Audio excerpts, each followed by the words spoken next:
मैं अति आदर के साथ माननीय राष्ट्रपति महोदय भारत से निवेदन करूंगी कि पर्यटन एवं संस्कृति विभाग की विभिन्न परियोजनाओं का शिलान्यास और लोकार्पण हेतु शिलापट्टों का अनावरण रिमोट का बटन दबाकर करें।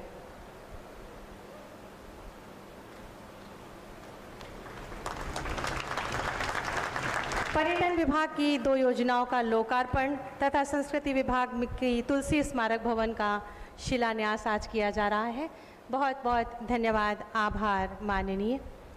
रामायण कॉन्क्लेव पर आधारित पोस्टल कवर हमारे मध्य है।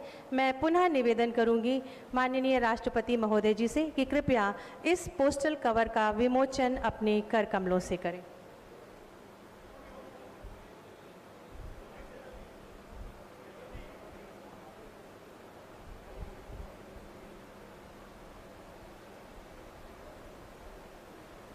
और आप सब इस गौरवशाली क्षणों को साक्षी मानते हुए जोरदार तालियों से इन गौरवशाली पलों की शोभा बहुगुणित कीजिए।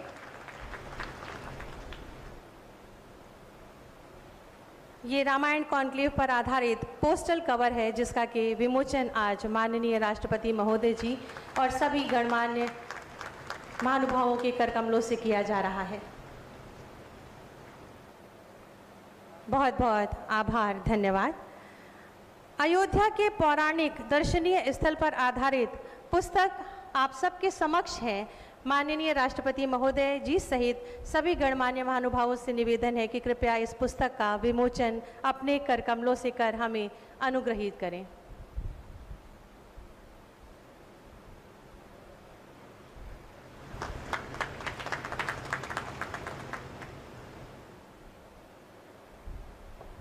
माननीय राष्ट्रपति महोदय जी और भारत की प्रथम महिला नागरिक माननीय राज्यपाल महोदया, माननीय मुख्यमंत्री जी, माननीय उप मुख्यमंत्री द्वय और माननीय राज्य मंत्री भारत सरकार, सभी के हाथों में अयोध्या के पौराणिक दर्शनीय स्थलों पर आधारित पुस्तक जिसका के विमोचन किया गया। और इन क्षणों को और सुंदर बनाने के लिए जोरदार तालियां होनी चाहिए मित्रों।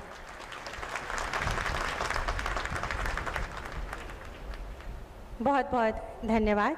मैं अति आदर के साथ उत्तर प्रदेश के यशस्वी माननीय मुख्यमंत्री जी से निवेदन करूंगी कि अपने उद्बोधन से हमारा मार्ग प्रशस्त करें।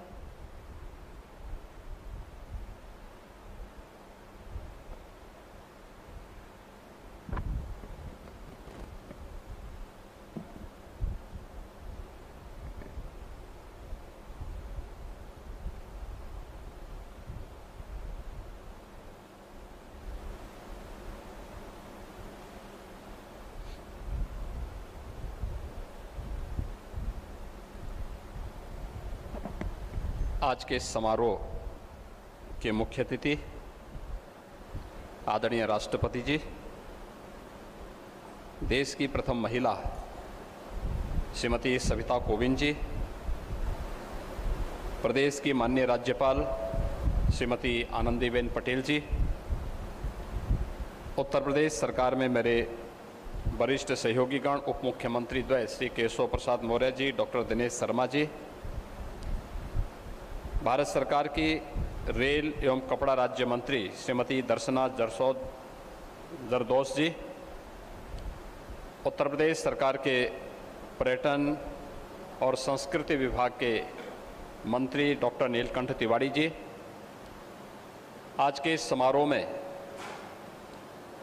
यहाँ पर अपना आशीर्वाद देने के लिए उपस्थित अयोध्या के सभी पूज्य संतजन, अन्य सभी गणमान्य अतिथिगण और उपस्थित भाइयों बहनों, मर्यादा पुरुषोत्तम भगवान श्री राम की इस पावन भूमि पर मैं भारत के अपने जनप्रिय राष्ट्रपति माननीय श्री रामनाथ कोविंद जी का हृदय से स्वागत करता हूं, अभिनंदन करता हूं। ये हम सब के लिए सौभाग्य की बात है कि 5 शताब्दी के एक लंबे इंतजार के बाद आदरणीय प्रधानमंत्री जी के अनुकंपा से, उनके प्रयास से अयोध्या में 5 अगस्त 2020 को मर्यादा पुरुषोत्तम भगवान श्री राम के भव्य मंदिर के निर्माण का कार्य शुभारंभ हो चुका है और आज श्री राम जन्मभूमि पर दर्शन करने, अयोध्या के विकास कार्यों का अवलोकन करने और हम सब की आस्था के प्रतीक मर्यादा पुरुषोत्तम भगवान श्री राम पर आधारित रामायण कॉन्क्लेव के उद्घाटन कार्यक्रम में और अन्य परियोजनाओं के उद्घाटन और शिलान्यास के लिए आदरणीय राष्ट्रपति जी का अमूल्य समय हम सबको यहाँ के लिए प्राप्त हुआ है। इस अवसर पर मैं उत्तर प्रदेश सरकार की ओर से उनका हृदय से आभार व्यक्त करते हुए अयोध्या की इस पावन धरती पर हृदय से स्वागत करता हूँ, अभिनंदन करता हूँ। मैं इस अवसर पर देश की प्रथम महिला श्रीमती सविता कोविंद जी का भी हृदय से स्वागत करता हूँ कि वे अयोध्या में पधारी हैं और अयोध्या में मर्यादा पुरुषोत्तम भगवान श्री राम के प्रति, यहाँ के आस्था के इन पवित्र केंद्रों के प्रति उनकी आस्था सदैव से थी और आज ये अवसर अयोध्या वासियों को और प्रदेश सरकार को प्राप्त हो रहा है कि वे यहाँ पर स्वयं प्रत्यक्ष पधार करके इन स्थलों का अवलोकन करेंगे, दर्शन करेंगे, अपना मार्गदर्शन प्रदान करेंगे। प्रदेश की हमारी राज्यपाल श्रीमती आनंदीबेन पटेल जी का मार्गदर्शन और आशीर्वाद उत्तर प्रदेश के नागरिकों को सदैव प्राप्त हो रहा है। विगत वर्ष भी यहाँ पर हम लोगों ने जब अयोध्या का भव्य दीपोत्सव का आयोजन यहाँ पर किया था, तब भी और जब भी प्रदेश के अंदर लोक कल्याण का, भारत की आस्था के सम्मान का, प्रदेश के विकास का और महिलाओं और बच्चों से संबंधित कोई भी कार्यक्रम होता है, माननीय राज्यपाल महोदय का मार्गदर्शन और आशीर्वाद सदैव वहाँ प्राप्त होता है। आज वे यहाँ पर उपस्थित हुए हैं, मैं उनका हृदय से स्वागत करता हूँ, अभिनंदन करता हूँ। मैं इस अवसर पर अभिनंदन करूँगा रेल राज्य मंत्री भारत सरकार का श्रीमती दर्शना जरदोश जी का। वे आज यहाँ पर उपस्थित हुई हैं और मुझे लगता है कि पहली बार उनको अयोध्या आने का अवसर प्राप्त हुआ होगा रेल राज्य मंत्री बनने के बाद। स्वाभाविक रूप से रेल राज्य मंत्री के रूप में उनका आगमन रेलवे की चल रही परियोजनाओं को तेजी लाने और अयोध्या को वैश्विक मानचित्र पर विकास की उस वैश्विक मानचित्र पर प्रस्तुत करने में भारतीय रेल की बहुत बड़ी भूमिका है और उस भूमिका को उनके माध्यम से आगे बढ़ाने में मदद मिलेगी। आदरणीय राष्ट्रपति जी, आज यहाँ पर रामायण कॉन्क्लेव का उद्घाटन आपके कर कमलों से अभी यहाँ पर हुआ है और सबरी प्रसंग पर पद्मश्री श्रीमती मालिनी अवस्थी जी की प्रस्तुतिकरण को आपने यहाँ पर अवलोकन भी किया है। वास्तव में जन जन के राम हैं और व्यापक आस्था के प्रतीक मर्यादा पुरुषोत्तम भगवान श्री राम हैं। आपके नाम के आगे भी राम से ही जुड़ा हुआ है। मुझे लगता है कि देश के अंदर जब हम लोग इन सब बातों को देखते हैं तो नाम, किसी भी नाम के साथ सर्वाधिक अगर कहीं कोई नाम प्रयुक्त हुआ है तो राम का नाम प्रयुक्त हुआ है। भगवान राम इस बात को, ये चीजें प्रदर्शित करती हैं कि हम सबके आस्था में, हमारे श्वास श्वास में, रोम रोम में राम बसे हैं और राम के प्रति ये सनातन आस्था ही अयोध्या में श्री राम जन्मभूमि मंदिर निर्माण के मार्ग को प्रशस्त करने में पूज्य संतों के और हमारे विचार परिवार के उस आंदोलन के परिणाम स्वरूप, इनके संकल्पों के फलस्वरूप वह दिन आया था जब 5 अगस्त 2020 को आदरणीय प्रधानमंत्री जी के कर कमलों से अयोध्या में भव्य राम मंदिर के निर्माण कार्य का शुभारंभ हुआ है और आज इन स्थलों का, पवित्र स्थलों का दर्शन करने का सौभाग्य हम सबको प्राप्त होगा। मैं आज के इस अवसर पर आपने अपना अमूल्य समय अयोध्या के लिए दिया। अपने 4 दिवसीय उत्तर प्रदेश प्रवास के इस कार्यक्रम के लिए विभिन्न प्रकार के कार्यक्रम आपके पास थे, उस सब के लिए 1 दिन का समय आपने स्पेशली अयोध्या के लिए दिया है। मैं अयोध्या वासियों की ओर से, प्रदेशवासियों की ओर से, मर्यादा पुरुषोत्तम भगवान श्री राम के सभी भक्तों की ओर से, पूज्य संतों की ओर से, यहाँ के हमारे सांसद श्री लल्लू जी महाराज और यहाँ के हमारे विधायक, यहाँ के महापौर, इन सभी की ओर से भी आपका हृदय से स्वागत करता हूँ, अभिनंदन करता हूँ और विश्वास व्यक्त करता हूँ कि आपका मार्गदर्शन निरंतर इसी प्रकार से प्राप्त होता रहेगा। आपका एक बार फिर से हृदय से स्वागत और अभिनंदन करता हूँ। धन्यवाद। जय हिंद, जय जय श्री राम।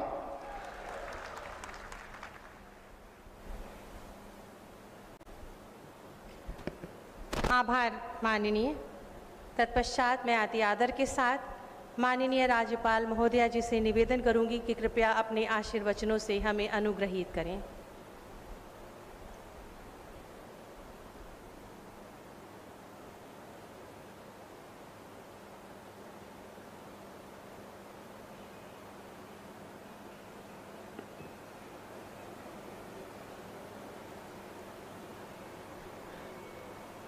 देश के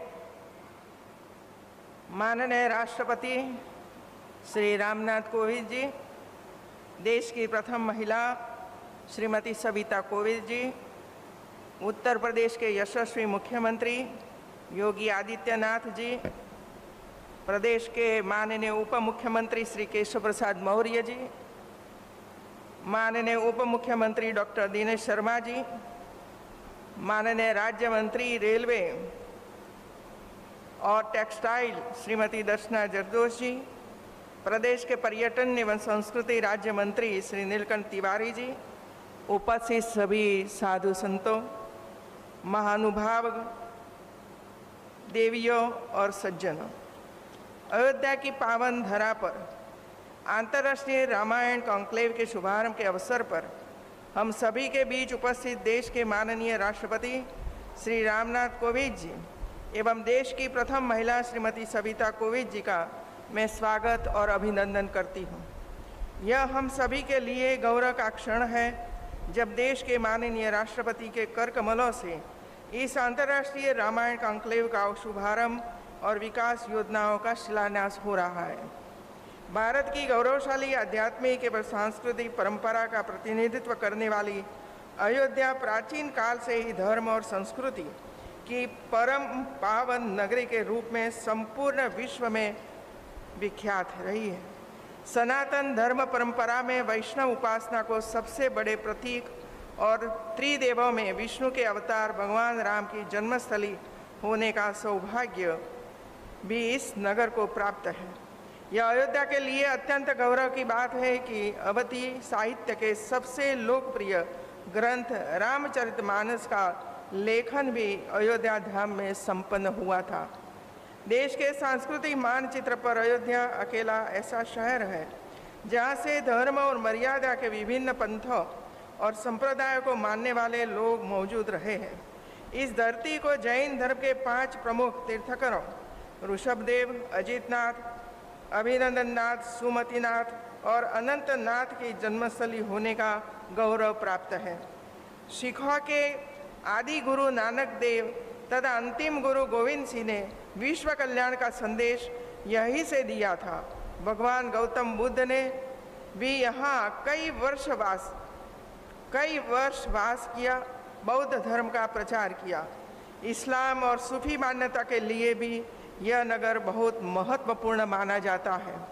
इस प्रकार अयोध्या की व्यापक स्वीकारोक्ति और विविध रंगों वाली समन्वयकारी छवि बनती है और इस संबंध में पर्यटन की दृष्टि से अयोध्या का एक विशेष दर्जा भी है जो हर प्रकार के धर्म और मतावलंबियों का आना जाना यहाँ सुनिश्चित करता है।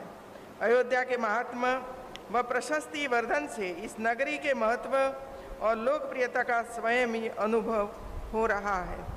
अयोध्या धाम की इसी लोकप्रियता को पुनः स्थापित करने के लिए प्रदेश एवं केंद्र सरकार संकल्पित है। इसी कड़ी में यहाँ भव्यता के साथ दीपोत्सव मनाया गया। श्री राम मंदिर भूमि पूजन एवं कार्य आरंभ समारोह देश के माननीय प्रधानमंत्री श्री नरेंद्र मोदी जी के कर कमलों से 5 अगस्त 2020 को संपन्न हुआ। इसमें मुझे भी सहभाग करने का सुअवसर मिला था।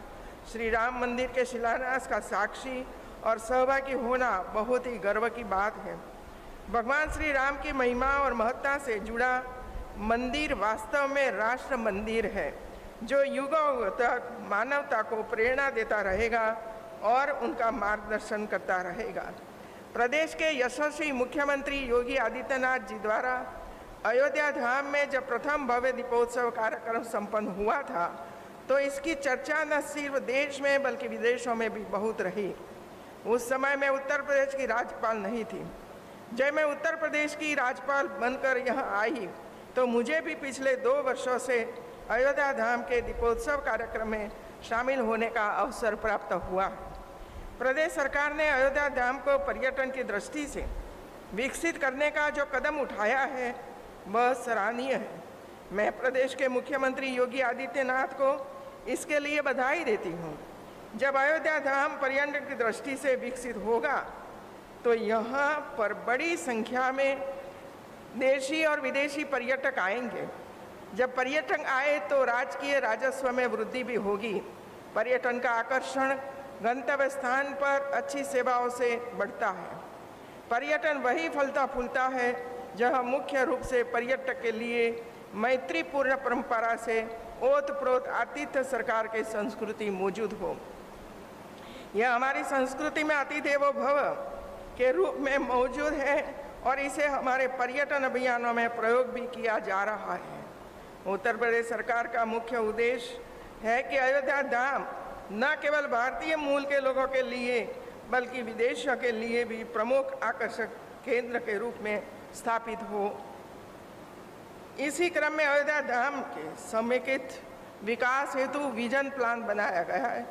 प्रधानमंत्री श्री का सपना है कि जिस प्रकार काशी धाम को उसका भव्य स्वरूप दिया जा रहा है उसी प्रकार अयोध्या धाम का भी विकास हो। अंत में मैं माननीय राष्ट्रपति महोदय जी का आभार व्यक्त करती हूँ कि आपके अयोध्या धाम में आने से इसकी गरिमा और वृद्धि होगी। धन्यवाद।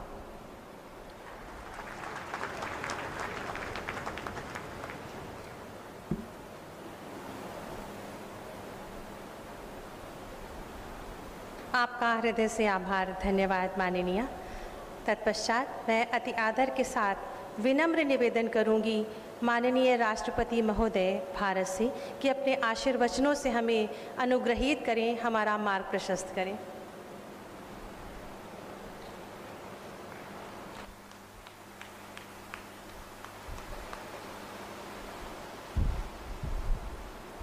क्या जरूरत है? रहने दो, रहने दो।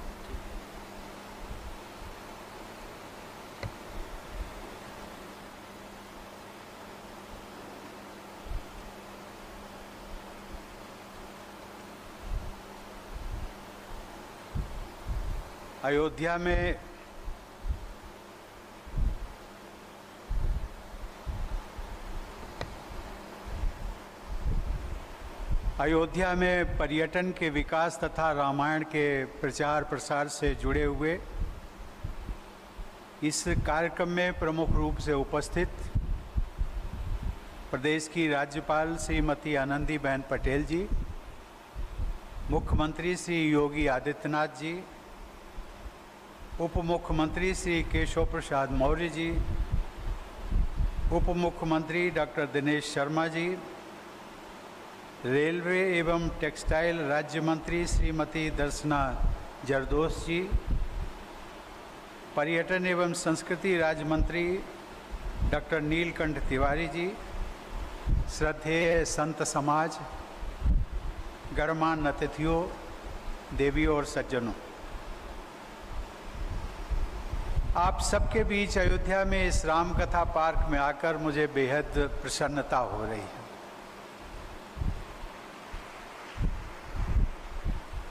जैसा कि नाम से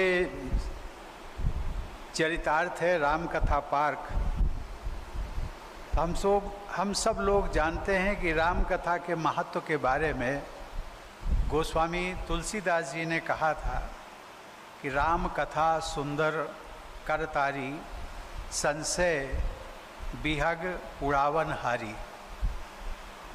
अर्थात राम की कथा हाथ की वो मधुर ताली है जो संदेह रूपी पक्षियों को उड़ा देती है। गुरुदेव रविंद्रनाथ टैगोर ने कहा था कि रामायण और महाभारत ये दो ऐसे ग्रंथ हैं कि जिसमें भारत की आत्मा के दर्शन होते हैं। ये कहा जा सकता है कि भारतीय जीवन मूल्यों के आदर्श, उनकी कहानियाँ और उपदेश रामायण में संपूर्ण रूप से समाहित है। मेरा भी मानना है कि रामायण एक ऐसा विलक्षण ग्रंथ है जो राम कथा के माध्यम से विश्व समुदाय के समक्ष मानव जीवन के उच्च आदर्शों और मर्यादाओं को प्रस्तुत करता है। मुझे विश्वास है कि रामायण के प्रचार प्रसार हेतु उत्तर प्रदेश सरकार का यह प्रयास भारतीय संस्कृति तथा पूरी मानवता के हित में बहुत महत्वपूर्ण सिद्ध होगा। देवी और सज्जनों, ये अयोध्या नगरी प्रभु राम की जन्मभूमि और लीला भूमि तो है ही, बिना राम के इस नगरी की कल्पना करना भी असंभव है। राम और अयोध्या के संबंध को संस्कृत के महाकवि भास की महान कृति प्रतिमा नाटकम में भरत के संवाद द्वारा इन शब्दों में व्यक्त किया गया है। ना योध्या तम विना योध्या सा योध्या यत्र राघवा, अर्थात राम के बिना अयोध्या अयोध्या है ही नहीं। अयोध्या तो वही है जहाँ राम है। इस नगरी में प्रभु राम सदा के लिए विराजमान हैं, इसलिए ये स्थान सही अर्थों में अयोध्या है। अयोध्या का शाब्दिक अर्थ है कि जिसके साथ युद्ध करना असंभव हो। रघु, दिलीप, अज, दशरथ और राम जैसे रघुवंशी राजाओं के पराक्रम व शक्ति के कारण उनकी राजधानी को अपराजेय माना जाता था। इसलिए इस नगरी का अयोध्या नाम सर्वथा सार्थक रहेगा। देवी और सज्जनों, उत्तर प्रदेश सरकार ने रामायण कॉन्क्लेव का आयोजन करके कला एवं संस्कृति के माध्यम से रामायण को जन जन तक पहुंचाने का जो अभियान आज प्रारंभ किया है, इसके लिए मैं उत्तर प्रदेश के मुख्यमंत्री योगी आदित्यनाथ जी तथा उनकी पूरी टीम के सभी सदस्यों की सराहना करता हूं। यह उत्तर प्रदेश के निवासियों के लिए सौभाग्य की बात है कि भारतीय संस्कृति के आदर्शों में रची बसी राज्यपाल श्रीमती आनंदीबेन पटेल का मार्गदर्शन आप सबको निरंतर प्राप्त होता रहता है। मुझे बताया गया है कि पिछले वर्ष आयोजित रामायण कॉन्क्लेव अत्यंत सफल रहा था। यह प्रसन्नता की बात है कि इस वर्ष रामायण कॉन्क्लेव का आयोजन उत्तर प्रदेश के अनेक शहरों में किया जा रहा है। रामायण का प्रचार प्रसार इसलिए आवश्यक है कि उसमें निहित जीवन मूल्य मानवता के लिए सदैव प्रासंगिक बने रहेंगे। रामायण में दर्शन के साथ साथ आचार संहिता भी उपलब्ध है, आदर्श आचार संहिता भी उपलब्ध है, जो जीवन के प्रत्येक पक्ष में हमारा मार्गदर्शन करती है। संतान का माता पिता के साथ, भाई का भाई के साथ, पति का पत्नी के साथ, गुरु का शिष्य के साथ, मित्र का मित्र के साथ, शासक का जनता के साथ और मानव का प्रकृति व पशु पक्षियों के साथ कैसा आचरण होना चाहिए, इन सभी आयामों पर रामायण में उपलब्ध आचार संहिता हमें सही मार्ग पर ले जाती है। रामायण, रामचरितमानस तथा अन्य राम कथाओं में अपने अपने दृष्टिकोण के अनुसार आप मानव के ईश्वरीकरण अथवा ईश्वर के मानवीकरण की गाथा देख सकते हैं। रामचरितमानस में एक आदर्श व्यक्ति और एक आदर्श समाज दोनों का सामूहिक वर्णन मिलता है। राम राज्य में आर्थिक समृद्धि के साथ साथ आचरण की श्रेष्ठता का बहुत ही सहज और हृदयग्राही विवरण मिलता है, जिसमें कहा गया है रामचरितमानस में कि नहीं दरिद्र को दुखी न दीना, नहीं दरिद्र को दुखी न दीना, नहीं को अबुध न लक्षण हीना। ऐसे अभाव मुक्त आदर्श समाज में अपराध की मानसिकता तक विलुप्त हो चुकी थी। दंड विधान की आवश्यकता ही नहीं थी। किसी भी प्रकार का भेदभाव था ही नहीं।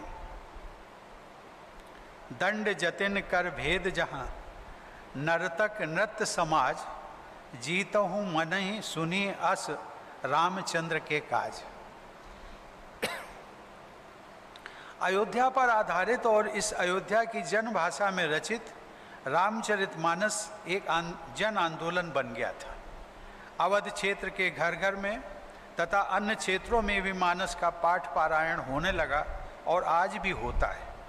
रामचरितमानस की पंक्तियां लोगों में आशा जगाती हैं, प्रेरणा का संचार करती हैं और ज्ञान का प्रकाश फैलाती हैं। आलस्य एवं भाग्यवाद का त्याग करके कर्मठ होने की प्रेरणा अनेक चौपाइयों में मिलती है।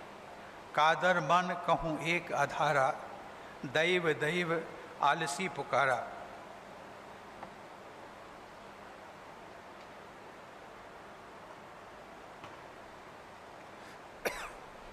अर्थात यह दैव तो कायर के मन का एक आधार है, यानी तसल्ली देने का तरीका है। आलसी लोग ही भाग्य की दुहाई दिया करते हैं। ऐसी सूक्तियों के सहारे लोग जीवन में अपना रास्ता बनाते चलते हैं। देवियों और सज्जनों, सांस्कृतिक व धार्मिक पर्यटन को बढ़ावा देने और भारतीय संस्कृति के प्रति आकर्षण उत्पन्न करने की दृष्टि से आज का ये आयोजन बहुत ही महत्वपूर्ण है। भारत सरकार की स्वदेश दर्शन योजना के तहत विकसित हो रहे रामायण सर्किट से जुड़े प्रकल्पों का आज लोकार्पण हुआ है। इनसे पर्यटकों और श्रद्धालुओं को विभिन्न सुविधाएं उपलब्ध होंगी। आज तुलसी स्मारक भवन के विस्तार तथा नवीकरण कार्यों का शिलान्यास भी एक महत्वपूर्ण पहल है। मुझे बताया गया है कि इससे विश्व स्तर पर हो रहे रामायण एवं रामकथा से जुड़े शोध कार्यों में सहायता मिलेगी। साथ ही जन सामान्य को रामकथा से जोड़ने के कार्यक्रमों के लिए भी आधुनिक व्यवस्था की जाएगी। मुझे अवगत कराया गया है कि उत्तर प्रदेश सरकार द्वारा संचालित अयोध्या शोध संस्थान के तत्वाधान में एक बृहद विश्वकोश तैयार किया जा रहा है, जिसमें पूरी दुनिया में उपलब्ध रामायण व भारतीय संस्कृति से जुड़ी सामग्री का संकलन सुलभ रहेगा। यह भी प्रसन्नता की बात है कि तुलसी स्मारक भवन परिसर में विश्व के अनेक देशों में प्रचलित रामलीलाओं का अनवरत मंचन कराया जाता रहा है। इस क्रम में कोविड महामारी से व्यवधान पड़ा है, परंतु मुझे विश्वास है कि यह सराहनीय परंपरा जारी रहेगी। हमें विश्व समुदाय को, विशेषकर युवा पीढ़ी को राम कथा में निहित जीवन मूल्यों से जोड़ना है।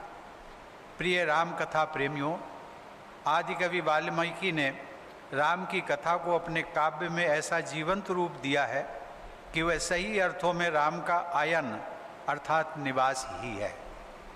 रामायण में राम निवास करते हैं।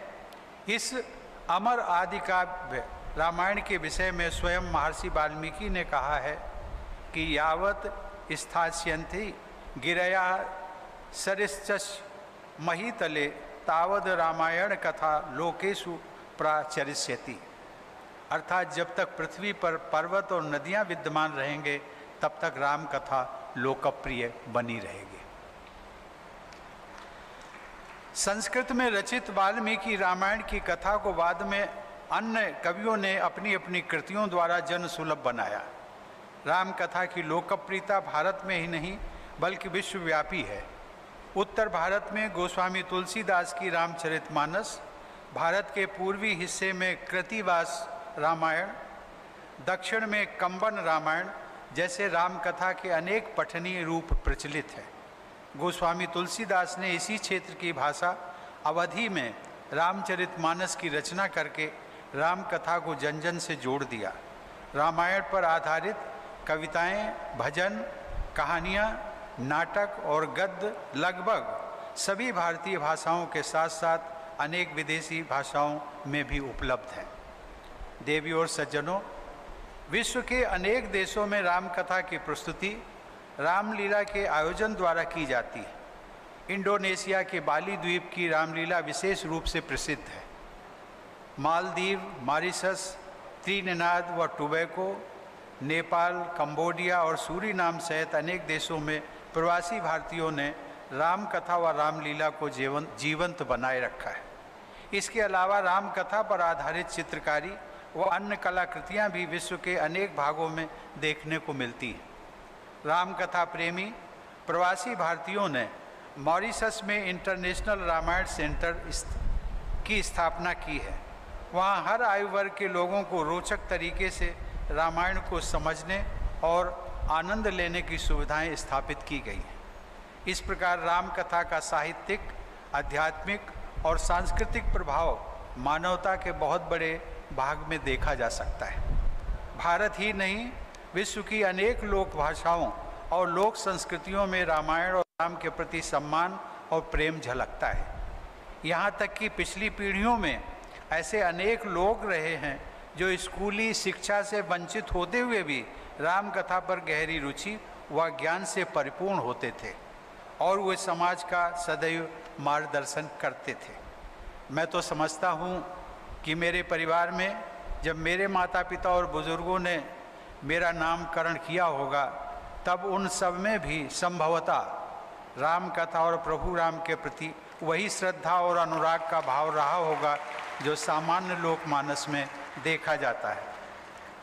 देवियों और सज्जनों, मुझे यह जानकर प्रसन्नता हुई कि इसी वर्ष जुलाई में थाईलैंड की राजकुमारी द्वारा दिल्ली में थाई रामायण राम किएन का विमोचन किया गया। यह भी एक ऐतिहासिक तथ्य माना जाता है कि अयोध्या पुत्री राजकुमारी सूरी रत्ना कोरिया के महाराजा की पत्नी के रूप में प्रथम शताब्दी में वहाँ की महारानी बनी थी। सूरी रत्ना को कोरिया में क्वीन हियो के नाम से जाना जाता है। सन 2018 में दक्षिण कोरिया गणराज्य की प्रथम महिला ने अयोध्या में आयोजित दीपोत्सव समारोह में भाग लिया और उनके स्मारक के भूमि पूजन का शुभारंभ भी किया।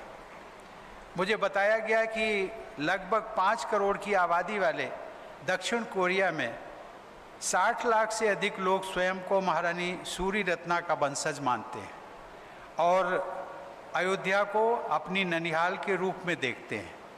रामायण की कथा के अनुसार नेपाल से भी राजा जनक का संबंध स्थापित होता है। इस तरह अयोध्या व रामायण अनेक देशों के साथ हमारे संबंधों को सांस्कृतिक शक्ति प्रदान करते हैं। पूरे दक्षिण पूर्व एशिया में रामायण तथा भारतीय संस्कृति का प्रभाव दिखाई देता है। थाईलैंड के एक शहर का नाम अयुथया है, जो अयोध्या का ही थाई रूप माना जाता है। अनेक विद्वानों ने मध्य व उत्तर पूर्व एशिया सहित मिस्र तथा विश्व के अनेक क्षेत्रों में रामायण की कथा से जुड़ी कलाकृतियों, शिलालेखों और चित्रों का उल्लेख किया है। देवियों और सज्जनों, रामायण में राम भक्त सबरी के प्रसंग से हम सभी परिचित हैं। उसकी प्रस्तुति हमने कुछ देर पहले यहाँ देखी। हमारी बहन पद्मश्री से सम्मानित मालिनी अवस्थी द्वारा जो प्रस्तुति दी गई वो बैठी हुई हैं सामने बहुत अच्छा लगा और अवधी भाषा में उसकी प्रस्तुति की। यह प्रसंग सामाजिक समरसता का अनुपम संदेश देता है। महान तपस्वी मतंग मुनि की शिष्या सबरी और प्रभु राम का मिलन एक भेदभाव मुक्त समाज व प्रेम की दिव्यता का अद्भुत उदाहरण है। इसी प्रकार निषाद राज के साथ प्रभु राम का गले मिलना और उन दोनों का मार्मिक संवाद समरसता, सौहार्द और प्रेम की उत्कृष्टता का अनुभव कराता है। अपने वनवास के दौरान प्रभु राम ने युद्ध करने के लिए अयोध्या और मिथिला से सेना नहीं मंगवाई थी। उन्होंने कोल, भील, बानर आदि को एकत्रित कर अपनी सेना का निर्माण किया था। अपने अभियान में जटायु से लेकर गिलहरी तक को शामिल किया। आदिवासियों के साथ प्रेम और मैत्री को प्रगाढ़ बनाया। प्रभु राम द्वारा ऐसे समावेशी समाज की रचना सामाजिक समरसता व एकता का एक उत्कृष्ट उदाहरण है जो हम सबके लिए आज भी अनुकरणीय है। सार्वजनिक जीवन में प्रभु राम के आदर्शों को महात्मा गांधी ने भी आत्मसात किया था। वस्तुतः रामायण में वर्णित प्रभु राम का मर्यादा पुरुषोत्तम रूप प्रत्येक व्यक्ति के लिए आदर्श का स्रोत है। गांधी जी ने आदर्श भारत की अपनी कल्पना को राम राज्य का नाम दिया। बापू की जीवनचर्या में राम नाम का बहुत महत्व था। वर्ष 2019 में गांधी जी द्वारा स्थापित हरिजन सेवक संघ के दिल्ली परिसर में एक विशेष राम कथा का आयोजन किया गया था, जिसे मानस हरिजन कथा का नाम दिया गया था। मुझे प्रसन्नता है कि उस आयोजन में सम्मिलित होने का मुझे भी सौभाग्य मिला था। ऐसे आयोजन सचमुच में सामाजिक समरसता की दृष्टि से अत्यंत महत्वपूर्ण होते हैं। मैं कामना करता हूं कि जिस प्रकार राम राज्य में सभी लोग दैविक और भौतिक कष्टों से मुक्त थे, उसी प्रकार हमारे सभी देशवासी सुखमय जीवन व्यतीत करें। कोविड महामारी के प्रकोप का सामना करती हुई मानवता के लिए हमारी परंपरा में प्रचलित यह प्रार्थना और भी प्रासंगिक हो गई है, जिसमें कहा गया है, सर्वे भवन्तु सुखिनः, सर्वे सन्तु निरामयाः, सर्वे भद्राणि पश्यन्तु मा कश्चित् दुःखभाग् भवेत्। अर्थात सभी सुखी हों, सभी रोग मुक्त हों, सभी का ध्यान भलाई पर रहे और कोई भी दुख का भागी न बने। मैं आशा करता हूं कि केंद्र व राज्य सरकारों द्वारा इस क्षेत्र की जनता के प्रयासों के बल पर अयोध्या नगरी भविष्य में मानव सेवा का एक उत्कृष्ट केंद्र बनेगी, सामाजिक समरसता का उदाहरण प्रस्तुत करेगी, नैतिक व आध्यात्मिक संस्कारों के लिए प्रसिद्ध होगी तथा शिक्षा व शोध का प्रमुख वैश्विक केंद्र बनेगी। देवियों और सज्जनों, इस रामायण कॉन्क्लेव की सार्थकता सिद्ध करने हेतु यह आवश्यक है कि राम कथा के मूल आदर्शों का सर्वत्र प्रचार प्रसार हो तथा सभी लोग उन आदर्शों को अपने आचरण में ढालें। समस्त मानवता एक ही ईश्वर की संतान है, यह भावना जन जन में व्याप्त हो, यही इस आयोजन की सफलता की कसौटी है। इस संदर्भ में रामचरितमानस की एक अत्यंत लोकप्रिय चौपाई का मैं उल्लेख करना चाहूँगा, जिसमें कहा गया है कि सिय राम में सब जग जानी, करो प्रणाम जोर जुग पानी। इस पंक्ति का भाव यह है कि हम पूरे संसार को ईश्वर में जानकर सभी को सादर स्वीकार करें। हम सब प्रत्येक व्यक्ति में सीता और राम को ही देखें। राम सबके हैं और राम सब में हैं। आइए हम सब इस स्नेहपूर्ण विचार के साथ अपने दायित्व का पालन करें। मेरी शुभकामना है कि रामायण के प्रचार प्रसार से जुड़े आप सबके सभी प्रयास सफलतापूर्वक संपन्न होंगे। धन्यवाद। जय हिंद।